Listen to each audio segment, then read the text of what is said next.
Precisamente para hablar sobre las ternas de ministros para la Suprema Corte de Justicia de la Nación, esta noche me acompaña aquí en el estudio Miguel Moguel. Él es investigador de derechos humanos en Fundar. Muy buenas noches, Miguel. Buenas noches, Blanca. Gracias por acompañarnos. Cuéntanos lo complicado, la tarea tan complicada que tiene el Senado de la República para elegir a los dos ministros de la Suprema Corte de Justicia de la Nación. Hay dos preceptos: tienen que ser autónomos, garantizar la autonomía de la Suprema Corte, y también no tienen que ser apegados a ningún partido político. Cuéntanos tú cómo ves estas ternas que envió el presidente Enrique Peña Nieto. Bueno, en principio me parece que uno de los temas que más hemos señalado con insistencia tiene que ver con el origen, la racionalidad y la fundamentación, digamos, de dichas ternas. Es decir, la Constitución prevé que el Ejecutivo tiene la potestad de enviar estas ternas sin necesariamente tener que justificar ni argumentar en qué sentido se insertarían como idóneas para el momento que vive la Suprema Corte. Entonces, tenemos un elemento que llegan las ternas al Legislativo, y entonces el Senado tiene la gran tarea en estos momentos de evaluar los perfiles para ver la idoneidad de las y los candidatos que están en las ternas y justificar si se apegan o no a los estándares y a los criterios que están previstos y que se han ido construyendo. Tampoco es algo que ha estado ahí todo el tiempo. Es un proceso que no tiene, digamos, ningún antecedente más que los precedentes que se han generado en otro tipo de designaciones como estas en otros años. Algo importante es que ya se barajean dos nombres, incluso el PRD ya ha afirmado, su coordinador parlamentario, que entre el PRI y el PAN y el gobierno federal ya se repartieron estas dos sillas en la Suprema Corte de Justicia de la Nación. ¿Qué opinión te merece esto?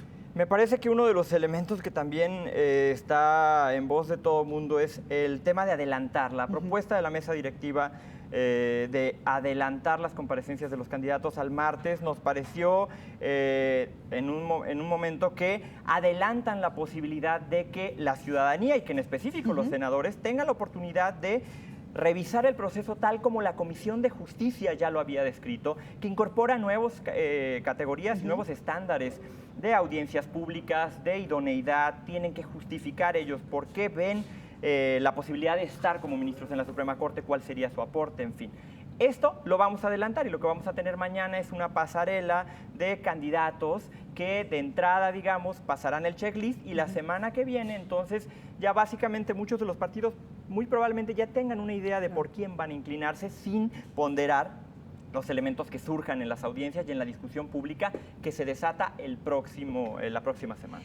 ¿Qué tiene que tener los próximos ministros de la Suprema Corte? ¿Cuál tendría que ser el perfil idóneo para estar en este lugar? Si a mí me preguntas, yo creo que hay varios criterios, pero uno fundamental tiene que ver su compromiso con los derechos humanos. Es decir, no puede estar ocupando el lugar, no importa que sea un hombre o sea una mujer, si no tiene un compromiso real con el tema de los derechos humanos, si no tiene una perspectiva que incorpore y garantice los derechos de grupos en especial situación de vulnerabilidad, porque la Corte es finalmente el Tribunal Constitucional, es el lugar al que llegan en última instancia la problemática y la conflictividad social. Entonces, para resolverla tienen que tener estos criterios de antemano, porque se vienen momentos en los que no solamente la Suprema resuelve en función de conflictos del Estado, de los poderes del Estado, sino en función de conflictos con particulares. Claro.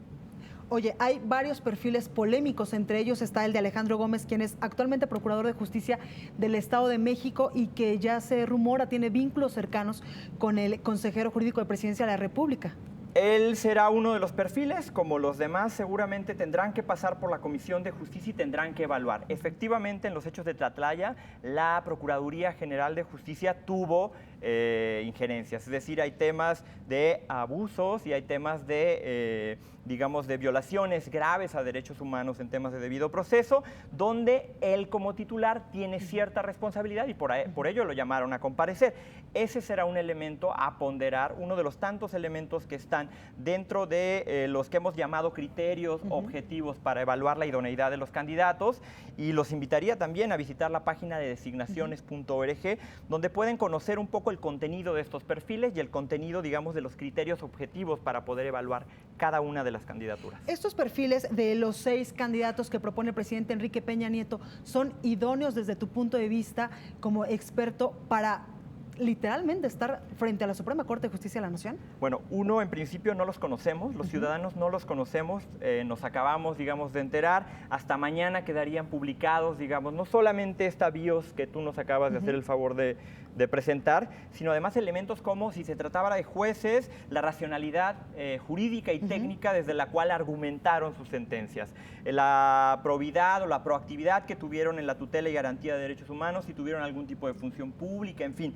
Hay varios elementos que apenas van a salir en el momento en que se revele esta información. De entrada, la terna no tiene justificación, es decir, sabemos que la elaboró el Ejecutivo sin ninguna racionalidad y de hecho hay, una de las organizaciones que estuvo hoy en la mañana en la conferencia de prensa hizo una solicitud de información pública, en concreto a Presidencia, llamando la atención a cuáles habían sido los criterios y el proceso mediante los cuales se eligió la terna.